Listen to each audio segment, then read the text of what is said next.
HR issues can kill you. One complaint against your company can turn your world upside down. And you spend way too much time dealing with HR when you should be spending your time on making a profit. You should talk to Bambi. With Bambi, get access to your own dedicated US-based HR manager starting at just $99 per month. They get to know you and your business while providing HR expertise and the personal touch you need and want. They're available by phone, email, and real-time chat, so onboarding and terminations run smoothly. Team members reach peak performance, and your business stays compliant with changing HR regulations. And with Bambi's HR Autopilot, you'll automate important HR practices like setting policies, training, and feedback. HR managers can easily cost $80,000 a year, but Bambi starts at $99 per month. Schedule your free conversation today to see how much Bambi can take off your plate. Go to Bambi.com right now and type in Accelerate under podcast when you sign up. It'll really help the show. Spelled BAM, BEE.com. Bambi.com. Type in Accelerate. Welcome to Accelerate Your Business Growth, where we're exploring all sorts of business topics. Experts from around the world join me, your host, Diane Helbig, for a conversation where they share their expertise with all of you. Take what you need when you need it. Featured on Inc.com, Forbes, and MSNBC's Your Business, this podcast is recognized as one of the best podcasts for small business, sales, leadership, social media, and more. When it comes to business, Accelerate Your Business Growth has got it covered. And now on with the show. My guest today is Louis Gudema. Louis helps B2B companies build their brands and generate leads as a fractional CMO. He also mentors MIT startups and leads an annual marketing boot camp for the MIT community. He speaks frequently on marketing and has written for such leading business sites as the Harvard Business Review. He's recently published a second edition of his Bullseye Marketing book. His new side hustle is ghostwriting and co-writing business and marketing books, and I am happy to say he's a return guest. Welcome to the podcast, Louis. Hi, Dan. How are you doing? I am well, thank you. How are you? Good. Good to be talking again. Yes, me too. Me too, for sure. Now, I have to ask you this question. What is short-termism and why is it a problem? Well, short-termism is a problem that has really grown up, I would say, in the last 10 years or so in marketing. And it's the inadvertent byproduct of the huge explosion of marketing technology, software programs that we have now. And so, Scott Brinker puts out an annual infographic of the universe of martech. And in 2011, I think he did the first one, and it had a few hundred companies in the infographic. And the latest one had 10,000. And so there's this crazy number of CRMs and marketing automation programs and social media and email marketing programs and on in every dozens of categories. And each one collects data and each one has analytics. And so it's really pushed people in marketing into looking at how can they optimize their campaigns, which is great. But it's pulled them away from longer term goals. And so to the degree that it helps optimize lead generation and short-term campaigns, great. But you have to keep up the other side of the scale, the brand, the creative, the emotional connection with customers at the same time. And that's where short-termism becomes a problem when people aren't looking at long-term goals in balance with short-term ones. I see.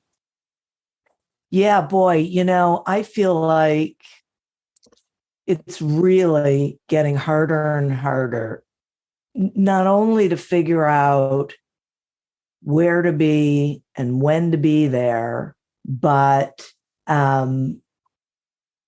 how to be engaging. It feels like there are so many opportunities that it can be overwhelming. Oh, it is. There's no way to keep up with everything. Yeah. But and there's certainly no one, and I think Scott Brinker would probably be the first to say it, no one who understands in depth what the tools in each of those 40 plus categories or 50 plus or whatever it is now, Yeah.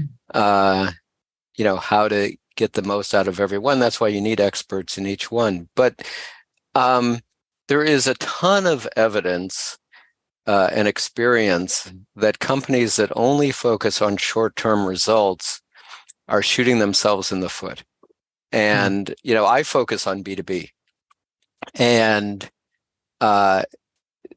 if you own, what happens is most of your market is not buying right now. Probably 95% of your market doesn't want to buy what you're selling today. They may have bought it 6 months ago. They may have bought it a year ago. They're happy with it. They may not even think they need it in some cases, depending on what you're selling. They may have a vendor that they've been with for 10 years and they're very happy. But 95% of the market probably is not buying. And short-term, like search ads, can be effective with that 5%. But if you do the brand marketing and building what's called mental availability, which is beyond awareness, mental availability is when people are going to think of you and your company when they decide that they need to buy what category you're in. And so and as surprising as it is, many companies buy by only looking at one vendor or maybe two. And it's the one or two that have built up that mental availability or have been referred. And so even if you're running some search ads or some other lead gen things, you won't get in front of them.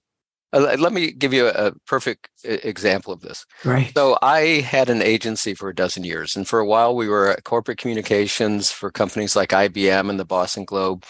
But then after the 2002 recession, I was ahead of the curve. I wanted recurring revenue.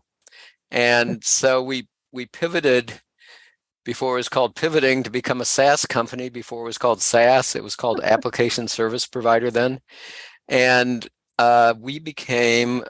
we had developed our own content management system, and we designed and developed and hosted, most importantly, the websites for small colleges and private schools. So that was our new market niche. We repositioned into that niche. And then I sold the agency. We were successful, and I sold it after a dozen years. And I became VP of Business Development for another mid-sized marketing agency as my next gig. And I remember the very first call I got for that agency, and the guy said, I've been following you for, 3 or 4 years. I've seen your CEO speak. I really like the approach that you talk about in your blog. I've read your materials. We're finally ready to work, on this. So I want to talk to you about, working with your agency. That's what mental availability looks like. And, we closed that deal in a few weeks. That was a very easy deal to close because he had been, primed for it for years. Right. Right. Yeah, boy, you're reminding me early in my business. I have not been doing a newsletter lately, but, I would do a monthly newsletter with an article or something. And I would notice the people who were opening it to some degree. I didn't pay a ton of attention to it. But anyway, 2 years into a gentleman who I don't know how he found it, but opened it every month for 2 years. Then he called me and said, I've been reading your newsletter for years and I want to hire you. Yeah. And it was amazing. Yeah, right. So this is so great. I'm getting it. So I was giving a talk one time. You mentioned the workshop I do at MIT for marketing for startups. Yeah. And I was doing it one time, and there was this woman who was probably in her 50s or 60s, and I was talking about the power of email marketing, like your newsletter. And she said, and I was saying, that you should do it much more frequently than you're comfortable with. You should send it out if you can, at least a couple times a week. Wow. And she was saying, "Oh, that would really turn me off. I really hate it if I got that many newsletters." She said, "There's a clothing company I like, and I get an email from them every day, and I just ignore it until I'm ready to buy something. Then I look through the last 30 or so and see if they have any specials, and then I go and I buy it." And it's like, well, then it worked. Yeah. They got that 1 second or 2 seconds a day and stayed in your mind, and they got the business when you were ready to buy. Wow. That's a riot. And if they unsubscribe, then they aren't your target. Is that fair? They may be your target, but people can unsubscribe for many reasons, and they may still be interested in you. Yeah. But certainly it's yeah, I mean, you're always going to have some unsubscribes. Yeah. I agree. Okay, I want to talk about results because it drives me crazy when I hear like a small business owner say something like, I tried marketing on, I tried doing ads or whatever for a month and I didn't get anything from it. So I stopped. Like that drives me nuts that their time frame, they were expecting almost immediate results. So I am curious, you are, the expert here. What are the results that someone can expect from, brand marketing and lead gen? And what are these time frames that are realistic? Well, it's going to be different in every industry and every company. And I've had some situations where programs produced results very quickly in the matter of a month or two. And I've had other situations where it was just impossible to get traction in that industry because of several different factors. And it was much more challenging. And I'm sure that other people have experienced this too. If you work in more than one industry, you'll run into this. With startups, you're dealing with companies who have very little, if any, brand awareness, and or credibility, and that makes it even more challenging. One of the realities of marketing is that a company with significant market share, their marketing is going to have more impact. That's part of the value of the brand they've built up. It's the number one multiplier of marketing, but the number two multiplier of marketing is creativity. And so it's not just a matter of, are you running ads? LinkedIn itself says that 75% of the ads that are run on LinkedIn are ineffective because they're really bad ads. And the reason they're bad ads is they tend to be product ads with very little, nothing that is a strong call to action. There's no good offer. So it's neither a brand ad, which typically is, there's a difference between brand and lead gen messaging. Lead gen messaging tends to be very rational.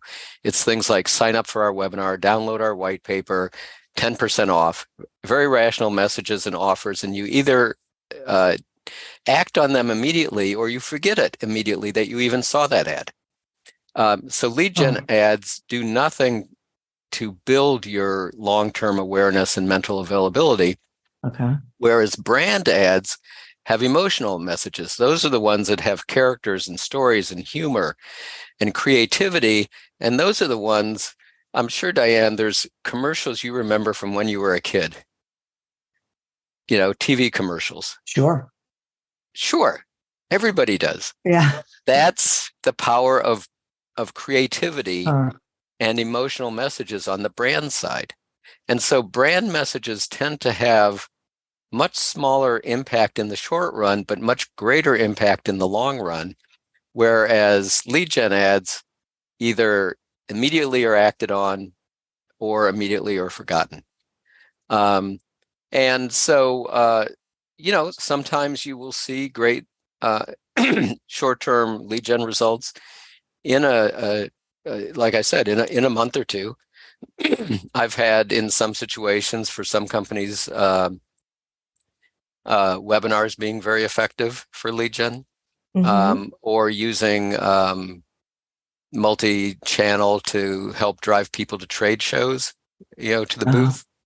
I'm a big believer in multi-channel marketing, not single-channel marketing. If people see you in 4 or 5 or 6 channels, you're going to have much more impact than if you only market in one channel. Traditionally, brand is thought of as something that doesn't hit maximum impact until a campaign doesn't hit maximum impact for 2 or even 3 years. Wow. But it can stay at that level for a very long time, as long as you keep running it. And that's why you see these ads like Progressive ads using Flow. Yeah. That she's been their spokesperson for a dozen years or more. Yeah. And you can see impact in the short run. So, for example, you can see that your organic search website traffic is increasing, because that's often a sign of a stronger brand, because the most common search term for most companies is their name. Yeah. And so if you see your organic traffic increasing, that's a good sign. If you see more backlinks to your site, if you see the rate of new backlinks increasing, that can be a good sign. If you see, perhaps some more social chatter about you. And you may hear it, if you're in marketing, from the head of sales or the sales team. So, for example, I was working with a startup with a head of sales who was gracious enough not to tell me this until later, but he thought I was completely insane. He thought the program I was running had no chance of working. Wow. But 3 months later, we were getting all sorts of leads from it. And he, who had been a startup CEO and was an investor, was recommending and bringing me into other companies then, because since I'm fractional, I had some open slots. And we were getting leads. And he said, that literally people would say, you guys really have it going on. I had to see what you're about. So you may hear it that way too. So, there's not always, I like to compare the difference between brand and lead gen in this way. Yeah. So it's well known, you're in Cleveland, you have a great medical institution there, the Cleveland Clinic. Yeah. And I think they've done one of the many studies on this, but it's well known that if people exercise at least 30 minutes a day, 5 times a week, it's a tremendous benefit for their health. They tend to live longer and healthier and have, far fewer problems along the way. Right. But there's no one thing where you can say, I worked out last Tuesday, or I ran a 5K last Tuesday, and that's what made me healthy. It's doing it week after week, month after month, year after year that produces that result. And that's kind of like brand marketing. Whereas lead gen is like getting your COVID shot, or getting a stent if you have a heart attack, or getting chemotherapy if you have cancer. It can be very important. It can save your life, but it doesn't produce long-term health and wellness. It's a short-term fix. And so you need them both in balance, and that's what you need in your B2B marketing as well. Imagine how fast we could solve the world's biggest problems if more SaaS startups would gain traction sooner. Welcome to the Tech Entrepreneur on a Mission podcast. This podcast is dedicated to sharing experiences from B2B SaaS CEOs who are going above and beyond to deliver change that is noticed. You will hear their secrets and learn what is required to build a SaaS business that the world starts talking about and keeps talking about, and how to overcome the roadblocks to do so. From DNA testing to the Dixie Mafia, Crime Capsule brings you new stories of true crime in American history. I'm your host, Benjamin Morris. Join us for exclusive interviews with authors from Arcadia Publishing, writing the hottest books on the most chilling stories of our country's past. You can find us wherever you get your favorite podcasts or on evergreenpodcasts.com. Crime Capsule. History so interesting, it's criminal. Okay, let's talk about balance. Is there an optimal balance between the two, or does it depend on the industry? What's that story? So generally for B2B, it's considered to be roughly a 50-50 balance. Oh. Okay. And for a startup, because it's so critical to get those early deals, and you're not going to have 3 years to build a brand if you don't get through the next year. You might want to make it more like 2/3 lead gen. But in my book, I quote Jaleh Rizai, who was the CMO of Gusto, the online payments firm, when they grew from 500 to 50,000 employees. Wow. And now she's the CEO of another startup called Mutiny. And she says that at Gusto, when they would run brand marketing, it wouldn't produce any immediate results. And but when they turned off their brand marketing, 6 months later, their customer acquisition costs, their CAC, would go through the roof. Oh. And their lead gen campaigns would be much less effective. And so she said, you probably need to spend at least 20% of your marketing budget on brand at a very minimum for a startup. And for a mature company, it should be more like 50-50. But if you're not doing marketing at all, you're not going to start off putting 50% of your budget into brand and saying, I hope this works in 2 years. Yeah. You're going to do, and this is what I talk about with my Bullseye framework, my Bullseye marketing framework, is how do you build out a marketing program with those center of the Bullseye programs that produce quick, almost free results. And the second ring of the Bullseye, which also tends to be quick, before you move to the outer ring, which are the brand and mental availability programs. So you build up results and you build up confidence and buy-in for 3 to 6 months, show that you know what you're doing, and then you move on to the brand. Oh, that's so interesting. Okay, before I ask you some questions about the book, do you have an example of a B2B company that suffered by ignoring their brand marketing?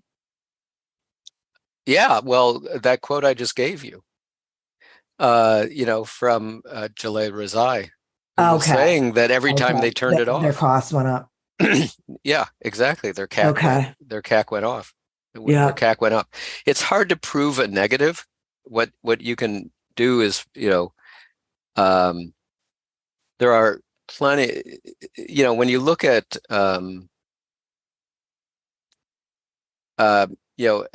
are you familiar with SAS? It's a very large company, analytics company. It's a global company, like 80,000 customers. Yes. They talk about multi-channel marketing. And usually if you have a multi-channel program, there's probably going to be a brand element to it. And they say that whereas companies who are only doing short-term lead gen probably are just using email and search ads. But SAS says that companies that use multi-channel marketing tend to grow 3 to 4 times faster than companies that do single-channel marketing. Wow. So it's a huge difference. Yeah. And you see the best tech companies like Salesforce, the companies that are really good at marketing, they know this. They do a lot of brand marketing. And they profit from the results. Right. Yeah, boy, this is such great information, and I love the analogy to, what you were talking about with the health and fitness and being able to point to which thing. And so I think something that is potentially a struggle for small business owners, but it's part of the reason why I'm really glad that you were talking about it, is you have to, it's almost like a leap of faith. If you are in the right places and doing the right thing, you just have to understand that these things work together, even if you can't see that connection, even if you can't nail it down and say this for this, you just have to know that you need both of them. It sounds to me like the balance, the mix can change over time, depending on where you are with your business. But it also, this is now, I want to talk about the book, because it also feels like that's, for me, one of the top reasons to buy this new edition of Bullseye Marketing. So will you talk about what else is in it and why you think people will benefit from buying it? Yeah. So, I won a nice award with the first edition. It was named one of the best marketing plan books of all time, which is like I didn't even enter. It kind of dropped out of the sky. So that was a nice recognition. And if you go to louisgudema.com, you can see some more information about it. And if you go to Amazon and other places, you can buy it. So one of the things that is different about this second edition is in the last edition, it was B2B and B2C, and now it's just B2B. And I think that makes it stronger. I have a lot of data around this. Make sure you read chapter 13. Everybody who reads it is like, that chapter 13, that was a really good chapter. And one of the things that I wanted to do, because, if you are a big company, you have those brand advantages and your marketing is more impactful. Yeah. But one of the things I wanted to do was show creative B2B marketing, what that looks like, since most people don't, even in B2B, don't know what it looks like. Yeah. And so I have a lot of examples in the book. And I also, in the chapter on video, I have a link to a page on my book website on louisgudema.com, where there are videos, a dozen or 15 B2B videos that are especially good, and especially creative, so that you see what this looks like and what I'm talking about, and hopefully take some inspiration, not to copy it, but to do it, even better yourself, because we can't suddenly change our market share and get that advantage of being the market leader, but we can change our marketing very quickly. And we can, some people say, Diane, that you can't have the same team doing your lead gen and your brand marketing. Okay. That the skills are so fundamentally different that you need to have some people who are really good at copywriting and data and analytics and optimizing MarTech campaigns on the lead gen side. And you need some other people who are really creative and are going to come up with, an idea that no one else has thought of before. to really make you stand out in the industry. And so I wanted to show some of those. I see. Okay, this is really, it sounds like it is just fabulous. And this topic, it's so important because, boy, so many small business owners, I think, this whole marketing thing drives them a little crazy. And there's so much input, so much information coming in about what to do and how to do it and where and when, that it gets overwhelming. But also, I think it can lead a lot of people down a bad path, right? If they just go, okay, well, then this is the only thing I need to do. And what you've shared and I've really picked up on is you can't do it that way. There's got to be a blend, and a balance between the two. Yeah, and a path. And for a small, so first of all, I've walked the walk. I've been a small business owner, and I always spent 10% of my budget on marketing. And that's a reasonable amount of your total budget to dedicate to marketing.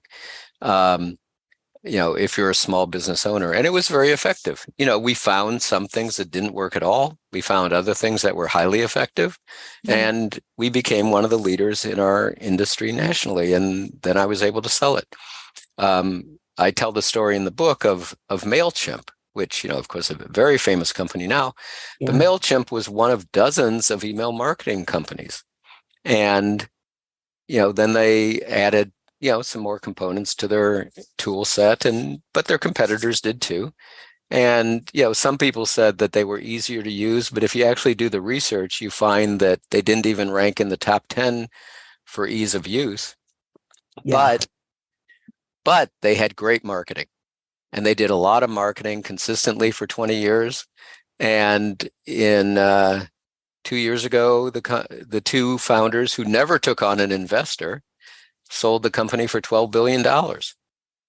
Wow. But they invested in marketing. They knew what they were doing. So if you are a small business owner and, or you're serving small businesses, and I've had agency owners, I've had consultants, and others who reacted to the first edition who said, this framework is really useful for us. And hadn't thought of it before. It lays out a 3-step process to launch and build a successful marketing program, and so that you will do some of the things that have this came out of my own experience as a marketing leader, where I said, there's things that people suggest doing, like organic social media or inbound marketing, that actually take a long time to produce a result, if they ever do. But there are other things that I'm doing with clients that have really quick results, and they don't get nearly as much buzz or attention. And so that's what inspired me to write the book, 5 years ago, and to lay out that framework. I see. Oh, gosh, I can't wait to read it. So thank you so much for being here and sharing this information. And you've let the listeners know how they can get the book, which is great. If they want to engage with you, just go to your website, LinkedIn. What's the best way? Yeah, I'm on LinkedIn. I'm on Twitter, or you can reach me, through the website. Happy to hear from you and talk to you. Excellent. Thank you. Thank you so much for coming back and sharing this information. I so appreciate it. Well, thank you, Diane. Absolutely. Yeah. And listeners, thank you. You are who we're doing this for. Thank you for tuning in to this episode of Accelerate Your Business Growth, a production of Evergreen Podcasts. Discover more episodes of this podcast and explore others at evergreenpodcast.com. As always, continue to prosper and be curious. And if you're looking to get your sales strategy headed in the right direction, pick up a copy of Succeed Without Selling on Amazon or wherever books are sold. Until we meet again on another episode of Accelerate Your Business Growth, goodbye and good day. From DNA testing to the Dixie Mafia, Crime Capsule brings you new stories of true crime in American history. I'm your host, Benjamin Morris. Join us for exclusive interviews with authors from Arcadia Publishing, writing the hottest books on the most chilling stories of our country's past. You can find us wherever you get your favorite podcasts or on evergreenpodcasts.com. Crime Capsule. History so interesting, it's criminal.